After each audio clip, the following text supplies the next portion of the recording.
നമസ്കാരം. എല്ലാവർക്കും +1 ബയോളജിയുടെ പുതിയ ഒരു ചാപ്റ്ററിലേക്ക് സ്വാഗതം. ഇന്ന് നമ്മളിവിടെ ഡിസ്കസ് ചെയ്യാൻ പോകുന്നത് +1 ബയോളജി ടെക്സ്റ്റിലെ 4ാമത്തെ ചാപ്റ്ററായ ആനിമൽ കിങ്ഡം എന്ന ചാപ്റ്ററാണ്. നമുക്കറിയാം, ബയോളജി ടെക്സ്റ്റിനെ സംബന്ധിച്ചോളം സ്റ്റേറ്റ് സിലബസിൽ ബോട്ടണി എന്നൊരു പോർഷനും സുവോളജി എന്നൊരു ഏരിയയും, 2 ഏരിയ ഉള്ളത്. ഇതിൽ ഫസ്റ്റ് ചാപ്റ്റർ സുവോളജി ചാപ്റ്ററാണ്, ലിവിങ് വേൾഡ് ആണ്. അത് കഴിഞ്ഞാൽ അടുത്ത് വരുന്ന 2 ചാപ്റ്ററുകൾ ബോട്ടണിയാണ്. അതിനുശേഷമാണ് 4ാമത്തെ ചാപ്റ്റർ വരുമ്പോഴത്തേനും വീണ്ടും സുവോളജിയാണ്. നമ്മൾ സുവോളജിക്കൽ ആസ്പെക്ട്സ് ആയിട്ട് പറയുകയാണെങ്കിൽ ഫസ്റ്റ് ചാപ്റ്റർ ലിവിങ് വേൾഡ്, 2ാമത്തെ ചാപ്റ്റർ ആനിമൽ കിങ്ഡം, ഇടയ്ക്ക് 2 ചാപ്റ്റർ ബോട്ടണി കിടപ്പുണ്ട്. ഈ ഒരു ചാപ്റ്ററെ സംബന്ധിച്ച് പറയുകയാണെങ്കിൽ ഈ ചാപ്റ്ററിലേക്ക് ഡയറക്റ്റായിട്ട് നമ്മൾ എൻട്രി നടത്തുന്നതിന് മുൻപ് കുറേ വേർഡ്സുകൾ, സയന്റിഫിക് വേർഡ്സുകൾ നമ്മളൊന്ന് ഫെമിലറൈസ് ചെയ്യണം, പരിചയപ്പെടണം. പരിചയപ്പെട്ട് കഴിഞ്ഞാൽ ഈ ചാപ്റ്ററിലൂടെ നമുക്ക് ഈസി ആയിട്ട് കടന്നു പോകാൻ സാധിക്കും. മറ്റ് ചാപ്റ്ററുകളെ അപേക്ഷിച്ച് ഈ ചാപ്റ്റർ കുറേ സിഗ്നിഫിക്കൻസുകളും ഉണ്ട്. ഒന്ന്, മറ്റ് ചാപ്റ്ററുകളെ അപേക്ഷിച്ച് പഠിക്കാൻ somewhat ഈസിയാണ്. 1. 2, മറ്റ് ചാപ്റ്ററുകളെ അപേക്ഷിച്ച് പഠിക്കാൻ കുറച്ച് ഇൻട്രസ്റ്റിംഗ് കൂടിയാണ് ഈ ചാപ്റ്റർ. അതുകൊണ്ട് ഒരു +1 കുട്ടിയെ സംബന്ധിച്ചോളം ഏറ്റവും ഇൻട്രസ്റ്റിംഗ് ഉള്ള ചാപ്റ്റർ ഏതെന്ന് വെച്ചാൽ ഒരു 90% കുട്ടികളും ഈ ചാപ്റ്റർ പറയും. പക്ഷെ ആ ചാപ്റ്ററിലേക്ക് ഡയറക്റ്റ് എൻട്രി നടത്തുന്നതിന് മുമ്പ് ഞാൻ പറഞ്ഞല്ലോ, കുറേ വേർഡ്സുകൾ നമുക്കൊന്ന് ഫെമിലറൈസ് ചെയ്യണം. നമ്മൾ ഈ വീഡിയോയിൽ പ്രധാനമായിട്ട് ഉദ്ദേശിക്കുന്നത് ഈ ആനിമൽ കിങ്ഡം എന്ന ചാപ്റ്ററിലെ കുറേ ഇൻട്രഡക്റ്റീവ് പാർട്സ്, ഇൻട്രഡക്റ്റീവ് മൊത്തം കവർ ചെയ്യാൻ ഒക്കത്തില്ല. ഇൻട്രഡക്റ്റീവ് പാർട്സിന്റെ കുറച്ച് ഭാഗം നമുക്ക് ഈ വീഡിയോയിൽ കവർ ചെയ്യാം. അടുത്ത ഒരു വീഡിയോയോട് കൂടി ബാക്കിയുള്ള ഇൻട്രഡക്റ്റീവ് പാർട്ട് കവർ ചെയ്തിട്ട് ചാപ്റ്ററിലേക്ക് എൻ്റർ ചെയ്യാം. ഓക്കെ, ഇതാണ് ആദ്യമായിട്ട് പറയാനുള്ളത്. ചാപ്റ്റർ പേര് ഞാൻ വീണ്ടും പറയുന്നു. ബയോളജി ടെക്സ്റ്റ് ബുക്കിലെ +1 ടെക്സ്റ്റ് ബുക്കിലെ 4ാമത്തെ ചാപ്റ്ററാണ് ആനിമൽ കിങ്ഡം. സുവോളജിക്കലായിട്ട് 2ാമത്തെ ചാപ്റ്റർ. ഈ ചാപ്റ്ററിലേക്ക് കടക്കുന്നതിന് മുമ്പ് ഞാനൊരു ക്വസ്റ്റ്യൻ ചോദിച്ചോട്ടെ. നിങ്ങൾ നിങ്ങളുടെ ചുറ്റുപാടും ഒന്ന് ഒബ്സർവ് ചെയ്ത് നോക്കി. ലക്ഷക്കണക്കിന്, കോടിക്കണക്കിന്, millions of plants and animals are seen, ഇല്ലേ? ലക്ഷക്കണക്കിന്, കോടിക്കണക്കിന് വെറൈറ്റി ഉള്ള പ്ലാന്റ്സുകളും ആനിമൽസിലും നിങ്ങൾക്ക് കാണാൻ സാധിക്കും. ഇത് പ്ലാന്റ്സ് അവിടെ നിൽക്കട്ടെ. ഇതിൽ ആനിമൽസിനെ എടുത്തു കഴിഞ്ഞാൽ എല്ലാ ആനിമൽസിനും ഒരേ സ്ട്രക്ചറും ഷേപ്പും ഫ്രെയിംവർക്കും ഒക്കെയാണോ ഉള്ളത്? ആണോ? എല്ലാ ജീവികളും ഒരേപോലെയാണോ ഇരിക്കുന്നത്? അല്ല, ഡിഫറൻ്റ് അല്ലേ? ഷേപ്പിലും ഫോംസിലും സ്ട്രക്ചറിലും എല്ലാം എന്തുണ്ട്? ഓർഗാനിസം തമ്മിൽ ഡിഫറൻസ് ഉണ്ട്. ഇതോടൊപ്പം തന്നെ ലക്ഷക്കണക്കിന്, കോടിക്കണക്കിന് ഓർഗാനിസംസ് ലോകത്തുണ്ട്. ഇതിൽ ഓരോ ജീവിയെയും ഇൻഡിവിജ്വലായിട്ട് എടുത്ത് പഠിക്കാൻ വളരെ ബുദ്ധിമുട്ടാണ്. കാര്യം എന്താ? ഇത്രയും കോടിക്കണക്കിന് ജീവജാലങ്ങൾ ഓരോന്നിനെ എടുത്ത് പഠിക്കുക എന്ന് വെച്ചാൽ ടു ഡിഫിക്കൽട്ട്. അപ്പൊ നമുക്ക് എന്ത് ചെയ്യാം? എന്തെങ്കിലും സിമിലാരിറ്റീസ് ഉണ്ടെങ്കിൽ ആ സിമിലാരിറ്റി ഉള്ള ഓർഗാനിസത്തെ എല്ലാം കൂടെ ഒരു പ്രത്യേക ക്ലസ്റ്ററാക്കി, ഗ്രൂപ്പുകളാക്കി മാറ്റിക്കഴിഞ്ഞാൽ, പ്രത്യേക ഗ്രൂപ്പുകളാക്കി മാറ്റാം. എന്താ ഗുണം? അപ്പോൾ ഒരു ജീവിയെ പറ്റി പഠിക്കുന്നതിന് പകരം ആ ഗ്രൂപ്പിന്റെ എന്തെങ്കിലും പ്രത്യേകത പഠിച്ചാലും മതി നമുക്ക്. ഇപ്പോൾ ഒരു ഗ്രൂപ്പിനകത്തൊരു 500 ജീവികൾ വരുവാണെങ്കിൽ ഈ 500 ഗ്രൂപ്പ്, ഈ ഗ്രൂപ്പിൽ നിന്ന് 500 ജീവികൾ ഏതെങ്കിലും പ്രത്യേകത വേണമെങ്കിൽ ആ ഗ്രൂപ്പിന്റെ പ്രത്യേകത എടുത്താൽ മതി. എല്ലാ ക്യാരക്ടേഴ്സും സാറ്റിസ്ഫൈ ചെയ്യണമെന്നൊന്നുമില്ല. അപ്പോൾ നമുക്ക് എന്ത് ചെയ്യാം? ജീവികൾ എന്ത് ചെയ്യാം? പ്രത്യേക ക്ലസ്റ്ററുകൾ അഥവാ ഗ്രൂപ്പുകളാക്കി മാറ്റാം. ക്ലാസിഫിക്കേഷൻ ഇതിന്റെ അഡ്വാൻറ്റേജാണ്, പഠിക്കാനുള്ള ഈസിയാണ് അല്ലേ? ഇതൊരു ഗുണമാണ്. മറ്റൊരു ഗുണമുണ്ട്. ഈ ജീവികളെ ക്ലാസിഫൈ ചെയ്ത് കഴിഞ്ഞാൽ ലാസ്റ്റ് നമുക്ക് മനസ്സിലാക്കാൻ സാധിക്കും, എവല്യൂഷണറി സിഗ്നിഫിക്കൻസ് ഉണ്ട്. കൊച്ചു ക്ലാസ് പഠിച്ചു കാണും. Primitive to complex, simple to complex, lower to higher അല്ലെ? താണപടിയിൽ നിന്നും ഉയർന്ന പടിയിലേക്ക് ജീവികൾ പടിയായിട്ട് ഡെവലപ്പ് ചെയ്യുന്ന നമ്മൾ എവല്യൂഷനൊക്കെ പഠിക്കുന്നുണ്ട്. ഈ ക്ലാസിഫിക്കേഷൻ നമുക്ക് എന്ത് ചെയ്യാം? ഈ ജീവികളുടെ ഈ ക്ലാസിഫിക്കേഷനോട് നമുക്ക് എന്ത് ചെയ്യാം? ഇത്തരത്തിലുള്ള എവല്യൂഷൻ സിഗ്നിഫിക്കൻസ് നമുക്ക് എന്ത് ചെയ്യാം? പ്രൂവ് ചെയ്യാൻ സാധിക്കും. അതൊരു ഗുണമാണ് ക്ലാസിഫിക്കേഷനിൽ. മറ്റൊരു ഗുണമുണ്ട്. ഇപ്പം പുതിയൊരു ജീവിയെ നമ്മൾ കണ്ടുപിടിച്ചു, ഇതുവരെ കണ്ടുപിടിക്കപ്പെട്ടില്ലാത്ത ഇഷ്ടംപോലെ ജീവികൾ ഭൂമിയിലുണ്ട്. ഇപ്പം നിങ്ങൾ തന്നെ ഒരു ജീവിയെ കണ്ടുപിടിച്ചു എന്ന് വിചാരിക്കുക. ആ ജീവി ഏത് വിഭാഗത്തിൽ പെടുന്നു? അവരുടെ ക്ലാസിഫിക്കേഷൻ അവൈലബിൾ ആണ്. നമുക്ക് എന്ത് ചെയ്യാം? ആ ജീവിയുടെ ആ ഗ്രൂപ്പിനകത്ത് എന്ത് ചെയ്യാം? ഇൻട്രൊഡ്യൂസ് ചെയ്യാം, പ്രത്യേകം നോക്കി ഇൻട്രൊഡ്യൂസ് ചെയ്യാം. ഇതൊക്കെ എന്തിനാ? ക്ലാസിഫിക്കേഷന്റെ ഗുണങ്ങളാണ്. അപ്പൊ നിങ്ങൾ ചോദിക്കും, എന്തിന്റെ അടിസ്ഥാനത്തിലാണ് ക്ലാസിഫൈ ചെയ്യുന്നത്? ഞാൻ ആദ്യമേ പറഞ്ഞു, ഒരുപാട് പ്രത്യേകതകൾ, ഡിഫറൻസുകൾ ജീവിക്കുണ്ടെങ്കിലും പല പല ജീവിതത്തിൽ പല കാര്യങ്ങളും സിമിലാരിറ്റീസുകളുണ്ട്. നമുക്കറിയാം എന്തൊക്കെ സിമിലാരിറ്റീസുകൾ? സെൽസുകൾ, കൊച്ചു ക്ലാസ് പഠിച്ചില്ലേ? സെൽസുകളുടെ അറേഞ്ച്മെന്റിലോ കോമ്പോസിഷനിലോ ഒക്കെ എന്തെങ്കിലും സിമിലാരിറ്റീസ് വരും. അതൊരു സിമിലാരിറ്റിയാണ്. ഇനി നമ്മൾ പഠിക്കുന്നത് സിമെട്രി എന്നൊരു വാക്ക് പഠിക്കും. ഡിവിഷൻ ഓഫ് ബോഡി ഡിവൈഡ് ചെയ്യുന്ന മെക്കാനിസം. അതിൽ എന്തെങ്കിലും സിമിലാരിറ്റി ഉണ്ടെങ്കിൽ നമുക്ക് എന്ത് ചെയ്യാം? ക്ലാസിഫൈ ചെയ്യാം. സീലോം എന്നൊരു വാക്ക് പഠിക്കും. Body cavities. അതിന്റെ അടിസ്ഥാനത്തിൽ എന്ത് ചെയ്യാം? ജീവികളെ നമുക്ക് എന്ത് ചെയ്യാം? ക്ലാസിഫൈ ചെയ്യാം. സിസ്റ്റംസ് പഠിച്ചിട്ടില്ല? ഒരുപാട് system, circulatory system, respiratory system, digestive system, reproductive system, ഒരുപാട് സിസ്റ്റംസ് പഠിച്ചിട്ടുണ്ട്. ഈ സിസ്റ്റംസുകളിൽ എന്തെങ്കിലും ഫീച്ചറുകൾ തമ്മിൽ സിമിലാരിറ്റി ഉണ്ടെങ്കിൽ അതിന്റെ അടിസ്ഥാനത്തിൽ നമുക്ക് എന്ത് ചെയ്യാം? ജീവികളെ ക്ലാസിഫൈ ചെയ്ത് മാറ്റാം. മറ്റിവിടെ സോ സെൽസുകളുടെ രീതി അനുസരിച്ച്, സിമെട്രി അനുസരിച്ച്, സീലോം അനുസരിച്ച്, പിന്നെ ഈ പറഞ്ഞ സിസ്റ്റംസ് എന്തൊക്കെയാ? സർക്കുലേറ്ററും ഡൈജസ്റ്റീവ് സിസ്റ്റംസിന്റെ സിമിലാരിറ്റി അനുസരിച്ച്, ഇത്തരം സിമിലാരിറ്റി അനുസരിച്ച് ജീവികളെ നമുക്ക് പ്രത്യേകം ഗ്രൂപ്പാക്കി മാറ്റിയെടുക്കാം. ഇതൊക്കെ ഞാൻ ഇൻട്രോഡക്ഷൻ പറയുന്നതേ ഉള്ളേ, സിലബസിലോട്ട് കയറുന്നതേ ഉള്ളൂ. നമ്മൾ ആദ്യത്തെ വേർഡിലോട്ട് കിടക്കുന്നു. കൊടുത്തിട്ടുണ്ട് ലെവൽസ് ഓഫ് ഓർഗനൈസേഷൻ. അതിൽ ഒന്നാമത്തെ ലെവലാണ് സെല്ലുലാർ ലെവൽ ഓഫ് ഓർഗനൈസേഷൻ. നിങ്ങൾ അനിമൽസിൽ പഠിച്ചിട്ടുണ്ട്, യൂണിസെല്ലുലാർ ഓർഗാനിസംസും ഉണ്ട്, മൾട്ടി സെല്ലുലാർ ഓർഗാനിസംസും ഉണ്ട്. ഇതൊരു മൾട്ടി സെല്ലുലാർ ഓർഗാനിസംസ് എടുത്തു കഴിഞ്ഞാൽ അവയുടെ ബോഡി ഫോം ചെയ്തിരിക്കുന്നത് മില്യൺസ് ഓഫ് സെൽസുകൾ ഉണ്ടായിരിക്കും. കോടാനുകോടി സെൽസുകൾ ഉണ്ടായിരിക്കും ബോഡി ഫോം ചെയ്തിട്ടുള്ളത്. എന്നാൽ ചില ജീവികളുടെ കേസിൽ ഇഷ്ടംപോലെ സെൽസുകൾ ബോഡിക്കകത്തുണ്ടെങ്കിലും ആ സെൽസുകൾ തമ്മിൽ ഒരു കോഓർഡിനേഷൻ കാണത്തില്ല. That is cells are loosely aggregated. ഞാൻ ഒറ്റ എന്ന രീതിയിലായിരിക്കും സെൽസുകൾ എന്ത് ചെയ്യുക? ഫങ്ഷൻ ചെയ്യുക. ഒരു കോർഡിനേഷൻ വർക്ക് കാണത്തില്ല.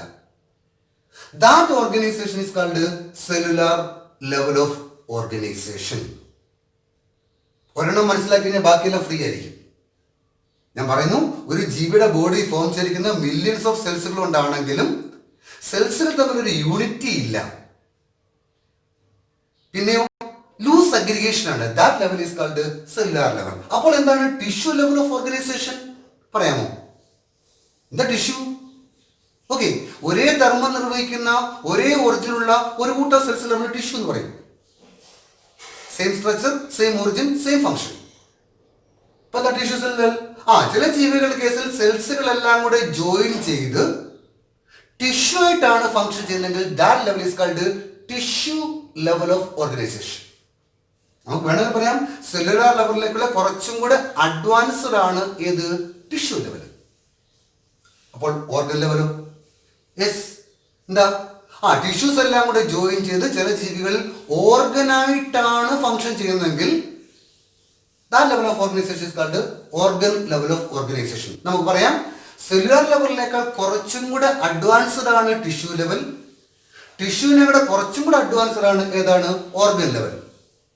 മറിച്ച് നമ്മുടെ കേസിലോ, നിങ്ങൾ ചെറിയ ക്ലാസ് പഠിച്ചു, നമ്മുടെ കേസിൽ എന്തൊരു ഓർഗനൈസേഷനാ? ഇഷ്ടംപോലെ സിസ്റ്റം പഠിച്ചു. Digestive system, respiratory system, circulatory system, respiratory system, nervous system, endocrine system, ഇഷ്ടംപോലെ സിസ്റ്റംസ് നിങ്ങൾ പഠിച്ചിട്ടുണ്ട് ഇല്ലേ? പഠിച്ചിട്ടല്ലോ. അത് സർക്കുലേറ്ററി സിസ്റ്റം എടുക്കുക. സർക്കുലേറ്ററി സിസ്റ്റം എന്തൊക്കെയുണ്ട്? ഹാർട്ട് ഉണ്ട്, ബ്ലഡ് ഉണ്ട്, ബ്ലഡ് വെസൽസ് ഉണ്ട്, ഒരുപാട് ഓർഗൻസുകളാണ്. ഓർഗനുകൾ കൂടി ചേർന്ന ഒരു സിസ്റ്റമായിട്ടാണ് ഫംഗ്ഷൻ ചെയ്യുന്നത്. That is called organ system level of organisation. നമ്മുടെ കേസിലൊക്കെ ദാറ്റ് ഇസ് കാൾഡ് ഓർഗനിസം. നമ്മളാണല്ലോ അഡ്വാൻസ്ഡ് ഓർഗാനിസം. സോ ഇത് റെവല്യൂഷൻ സീക്വൻസ് അല്ലേ? എന്താ? ആദ്യം ഉണ്ടായ ജീവികൾക്ക് സെല്ലുലാർ ലെവല്, അത് മാറി ടിഷ്യൂ ലെവലായി, ടിഷ്യൂ മാറി ഓർഗനായി, ഓർഗൻ മാറി അവസാനം ആരായിട്ട് മാറി? Organ system level of organisation ആയിട്ട് മാറി ഇല്ലേ? ഞാൻ ഇതിനൊന്നിനും എക്സാമ്പിൾ പറഞ്ഞില്ല. കാര്യം എന്താ? ജീവികളെ ക്ലാസ്സിന് ശേഷം മാത്രം ആ ജീവികളുടെ ഗ്രൂപ്പിനെയാണ് നമ്മൾ പ്രധാനമായിട്ടും ഇതിനകത്ത് എക്സാമ്പിൾസ് ആയിട്ട് എടുക്കുക. പക്ഷേ നിങ്ങൾ ചെയ്യണം, ഇതിന് ഏതെങ്കിലും ജീവികൾക്ക് എക്സാമ്പിൾ നിങ്ങൾക്ക് പരിചയമുണ്ടെങ്കിൽ അപ്പം തന്നെ ഡയറിക്കകത്ത് എന്ത് ചെയ്യുക, ഓരോ ലെവലിലും ഒരു എക്സാമ്പിൾ എഴുതി വെക്കുക. ആൾറെഡി ഞാൻ ഒരു എക്സാമ്പിൾ പറഞ്ഞിട്ടുണ്ട്. ഇതിന് മാത്രം organ system level of organisation മനസ്സിൽ എക്സാമ്പിൾ പറഞ്ഞിട്ടുണ്ട്. ഇപ്പൊ 4 ഏരിയ നമ്മൾ പറഞ്ഞാൽ അതൊക്കെയാ, സെല്ലുലാർ ലെവലായി, ടിഷ്യൂ ലെവലായി, ഓർഗൻ ലെവലായി, organ system level of organisation ആയി. ഇനി ഈ organ system level of organisation പറയുന്ന സമയത്ത് നമ്മുടെ സിസ്റ്റത്തെ പറ്റി പറഞ്ഞു. ഈ സിസ്റ്റം സർക്കുലർ സിസ്റ്റം, അങ്ങനെ കുറെ സിസ്റ്റം പറയാം. അതിലൊരു പ്രധാനപ്പെട്ട സിസ്റ്റമാണല്ലോ ഡൈജസ്റ്റീവ് സിസ്റ്റം. പറ്റില്ലേ? അലിമെന്ററി കനാലും ഡൈജസ്റ്റീവ് ഗ്ലാൻസും ചേരുന്നതാണ് ഡൈജസ്റ്റീവ് സിസ്റ്റം. മൗത്ത് തൊട്ട് പഠിച്ചിട്ടുണ്ട്, മൗത്ത് തൊട്ട് ഏനസ് വരെയുള്ള മൗത്ത്, ബക്കൽ ക്യാവിറ്റി, ഫാരിങ്സ്, ഈസോഫഗസ്, സ്റ്റൊമക്കസ്, മൾനസ്, ലാറിംഗസ്, ഇങ്ങനെ എല്ലാ പാർട്ടുകളും അടങ്ങി മൗത്തിൽ തുടങ്ങി ഏനസിൽ അവസാനിക്കുന്ന ഒരു അലിമെന്ററി കനാൽ സിസ്റ്റം ഒരു ജീവിയുടെ കേസിൽ ഉണ്ടെങ്കിൽ നമ്മുടെ കേസിലുണ്ട്. That digestive system is called complete digestive system. മൗത്തിൽ തുടങ്ങുന്ന അലിമെന്ററി കനാൽ എവിടെ അവസാനിച്ചിരിക്കണം? ഏനസിൽ അവസാനിക്കണം. ദാറ്റ് മീൻസ് 2 ഓപ്പണിംഗ് ഉണ്ടായിരിക്കും. ഫുഡ് എൻറ്റർ ചെയ്യാൻ ഒരു ഓപ്പണിംഗ്, വേസ്റ്റ് റിമൂവ് ചെയ്യാൻ വേണ്ടി മറ്റൊരു opening. That alimentary canal is called complete digestive system. നമ്മുടെ കേസിൽ അതാ. എന്നാൽ ഫ്ലാറ്റ് വേംസുകളുണ്ട്, പരന്ന വിരകൾ, പ്ലനേറിയ, അത്തരത്തിലുള്ള പരന്ന വിരകളുണ്ട്, ടേപ്പുവും. ഇത്തരം ജീവികളെ പരിശോധിച്ച് കഴിഞ്ഞാൽ ഇവരുടെ കേസിൽ ഒരു ഓപ്പണിങ്ങേ ഉള്ളൂ. മൗത്തായിട്ടും ഏനസായിട്ടും സങ്കല്പിക്കാൻ വേണ്ടി ഒരു ഓപ്പണിംഗ് മാത്രമല്ല, സിംഗിൾ ഓപ്പണിംഗാണ്. അങ്ങനെ ഏതെങ്കിലും ഒരു ജീവികളുടെ കേസിൽ ഡൈജസ്റ്റ് സിസ്റ്റത്തിന് അഥവാ അലിമെന്ററി കനാലിന് സിംഗിൾ ഓപ്പണിംഗ് മാത്രമേ ഉള്ളൂ എങ്കിൽ that is called incomplete digest system. നമ്മൾ എന്താ പറയും? ഇൻകംപ്ലീറ്റ് ഡൈജസ്റ്റ് സിസ്റ്റം എന്ന് പറയും. ഞാൻ പറഞ്ഞ എക്സാമ്പിൾ അതാ. ഫ്ലാറ്റ് വേംസുകൾ, പ്ലാറ്റി ഹെൽമിന്തസ് എന്ന് പറയും, പരന്ന വിരകൾ, പ്ലനേറിയ ഉൾപ്പെടെയുള്ള, ടേപ്പ് ഉൾപ്പെടെയുള്ള ജീവികളുടെ കേസിൽ ഒറ്റ ഓപ്പണിംഗ് ഉള്ളൂ അലിമെന്ററി കനാലിന്. That is called incomplete digest system. Okay, ഇനിയുണ്ട് സർക്കുലേറ്ററി സിസ്റ്റം, രക്തപര്യന വ്യവസ്ഥ. ഹാർട്ടും ബ്ലഡും ബ്ലഡ് വെസൽസും അടങ്ങുന്ന രക്തപര്യന വ്യവസ്ഥ എടുത്തു കഴിഞ്ഞാൽ ഓപ്പൺ ടൈപ്പും ഉണ്ട്, ക്ലോസ്ഡ് ടൈപ്പും ഉണ്ട്. ഈ ഓപ്പൺ ടൈപ്പ് ചില ജീവികളുടെ കേസിൽ എക്സാമ്പിൾ നിങ്ങൾ കണ്ടുപിടിക്കണം. ചില ജീവികളുടെ കേസിൽ ബ്ലഡ് പമ്പ് ചെയ്യാൻ വേണ്ടി പമ്പിങ് ഓർഗൻ കാണും. അറിയാലോ ആരാണെന്ന്? അറിയാം, ഹാർട്ടായിരിക്കും. ഹാർട്ട് പമ്പ് ചെയ്ത് അയക്കുന്ന ഈ ബ്ലഡ് ഏതെങ്കിലും സെൽസിനകത്തേക്ക് എത്തിച്ചേർന്ന് അവിടെ കെട്ടിക്കിടക്കും. ഹാർട്ട് പമ്പ് ചെയ്ത ബ്ലഡ് ബോഡി പാർട്സിന്റെ എവിടെയെങ്കിലുമൊക്കെ എന്ത് ചെയ്യും? കെട്ടിക്കിടക്കുക, സൈനസസ് പോലെ കെട്ടിക്കിടക്കും. കെട്ടിക്കിടക്കുക മാത്രമല്ല, ആ ജീവികളുടെ സെൽസുകളും ഇന്റേണൽ ഓർഗൻസുകളും ഉണ്ടെങ്കിൽ ആ ഇന്റേണൽ ഓർഗൻസുകളും സെൽസുകളും ഈ കെട്ടിക്കിടക്കുന്ന ബ്ലഡ് അഥവാ സൈനസിനകത്ത് ഡിപ്പ് ചെയ്ത് കിടക്കും, ബാത്ത് ചെയ്ത് കിടക്കും, മുങ്ങിക്കിടക്കും. എവിടെ? ഓപ്പൺ ടൈപ്പിൽ.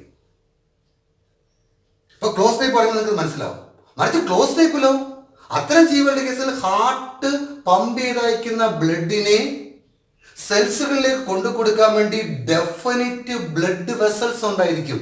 നമ്മുടെ കേസിലൊക്കെ എങ്ങനെയാ കേട്ടില്ലേ? ആർട്ടറി, വെയിന്, കാപ്പിലറീസ്, ആർട്ടീരിയോൾസ്, വെന്യൂൾസ്, ഇത്ര ഡെഫിനിറ്റ് ബ്ലഡ് വെസൽസ് വഴിയാണ് ബ്ലഡ് ഫ്ലോ ചെയ്യുന്നതെങ്കിൽ that is called closed type of circulation. മറിച്ച് ഓപ്പൺ ടൈപ്പിൽ എന്തില്ല? ഡെഫിനറ്റ് ബ്ലഡ് വെസൽസ് ഇല്ല. പകരം ബ്ലഡ് പല ഭാഗങ്ങളിൽ കെട്ടിക്കിടക്കുന്നു. ആ കെട്ടിക്കിടക്കുന്ന ബ്ലഡിനകത്ത് സെൽസുകളും ഇന്റേണൽ ഓർഗൻസും ബാറ്റ് ചെയ്ത് കിടക്കുന്നു, മുങ്ങിക്കിടക്കുന്നു. ഇവിടെ എങ്ങനെയല്ല, ഹാർട്ട് പമ്പ് ചെയ്ത് അയക്കുന്ന ബ്ലഡ് വെസൽസ് വഴി ഓർഗൻസിലേക്ക് എത്തിച്ചേരുന്നു. That is called close type of organisation.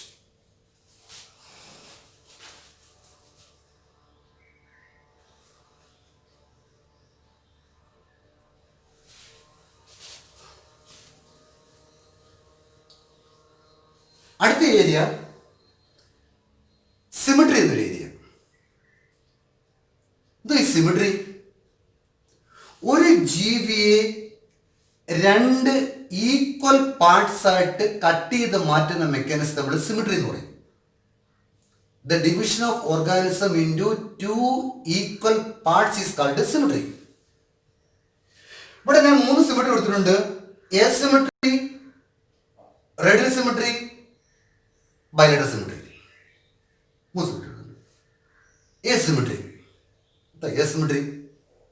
Asymmetrical organisms എന്ന് പറയുന്നത് എന്താ അസിമെട്രിക്കൽ എന്ന് പറഞ്ഞാൽ, ചില ജീവികളുടെ കേസിൽ മധ്യഭാഗത്തെ ടച്ച് ചെയ്തുകൊണ്ട് നിങ്ങൾ എങ്ങനെ കട്ട് ചെയ്ത് കഴിഞ്ഞാലും രണ്ട് ഈക്വൽ പാർട്സ് അഥവാ തുല്യ പകുതികൾ കിട്ടത്തേയില്ല.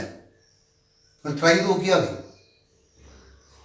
We cannot get two equal parts by cutting through any plane touching the center of the axis. Central ആക്സിസിനെ ടച്ച് ചെയ്തുകൊണ്ട് നിങ്ങൾ ഇനി എങ്ങനെ കട്ട് ചെയ്ത് കഴിഞ്ഞാലും രണ്ട് ഈക്വൽ പാർട്സ് കിട്ടാത്ത കുറെ ജീവികളുണ്ടെങ്കിൽ that organisms are called asymmetrical organisms. That mechanism is called asymmetry. അപ്പോൾ റേഡിയൽ സിമെട്രിയോ തിരിച്ചു പറ. ചില ജീവികളുടെ കേസിൽ മധ്യഭാഗത്തെ അഥവാ സെൻട്രൽ ആക്സിനെ ടച്ച് ചെയ്തുകൊണ്ട് എങ്ങനെ കട്ട് ചെയ്ത് കഴിഞ്ഞാലും ചിലപ്പോഴല്ല എങ്ങനെ കട്ട് ചെയ്ത് കഴിഞ്ഞാലും രണ്ട് ഈക്വൽ പാർട്സ് കിട്ടും. സെൻട്രൽ ആക്സിനെ ടച്ച് ചെയ്തുകൊണ്ട് എങ്ങനെ കട്ട് ചെയ്ത് കഴിഞ്ഞാലും രണ്ട് ഈക്വൽ പാർട്സ് കിട്ടുന്നെങ്കിൽ that symmetry is called radial symmetry. That organisms are called radially symmetrical organisms. ഇനി എന്താ ബൈലാറ്ററൽ സിമെട്രി? ചില ജീവികളുടെ രണ്ട് ഈക്വൽ പാർട്സ് കിട്ടണമെങ്കിൽ ഒരു പർട്ടിക്കുലർ പ്ലെയിനിൽ കൂടെ മാത്രമേ കട്ട് ചെയ്യാൻ ഒക്കത്തുള്ളൂ. നമ്മുടെ കേസിൽ ലോഞ്ചിറ്റ്യൂഡിനൽ പ്ലെയിനിലൂടെ കട്ട് ചെയ്തെങ്കിൽ മാത്രം റൈറ്റും ലെഫ്റ്റും അടങ്ങുന്ന രണ്ട് ഈക്വൽ പാർട്സ് കിട്ടുന്നെങ്കിൽ that symmetry is called bilateral symmetry. Okay, ഇപ്പൊ മൂന്ന് സിമെട്രി ഉണ്ട്. എസിമെട്രി ഉണ്ട്, റേഡിയൽ സിമെട്രി ഉണ്ട്, ബൈലാറ്ററൽ സിമെട്രി ഉണ്ട്.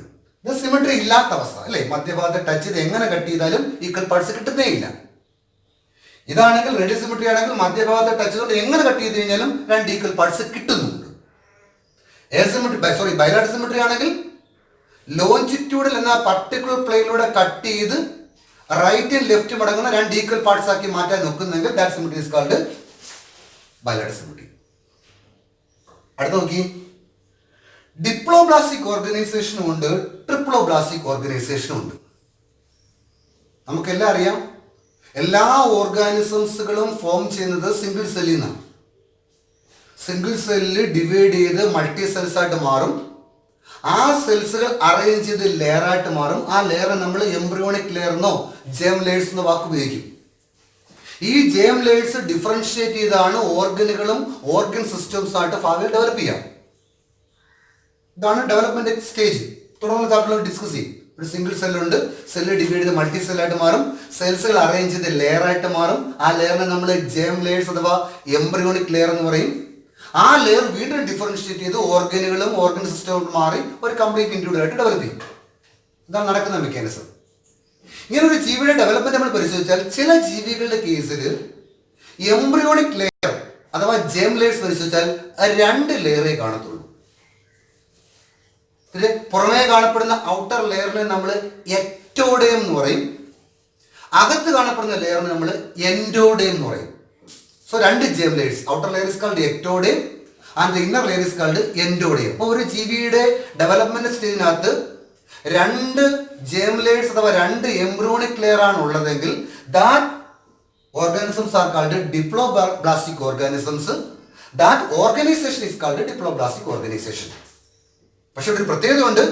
ഔട്ടർ ലെയറിനായ എക്ടോഡേമിന്റെയും ഇന്നർ ലെയറായ എൻഡോഡേമിന്റെയും ഇടയ്ക്ക് ഒരു ജെല്ലി ലൈക്ക് അൺഡിഫറൻഷിയേറ്റഡ് ഫ്ലൂയിഡ് കാണും. That's called mesoglea.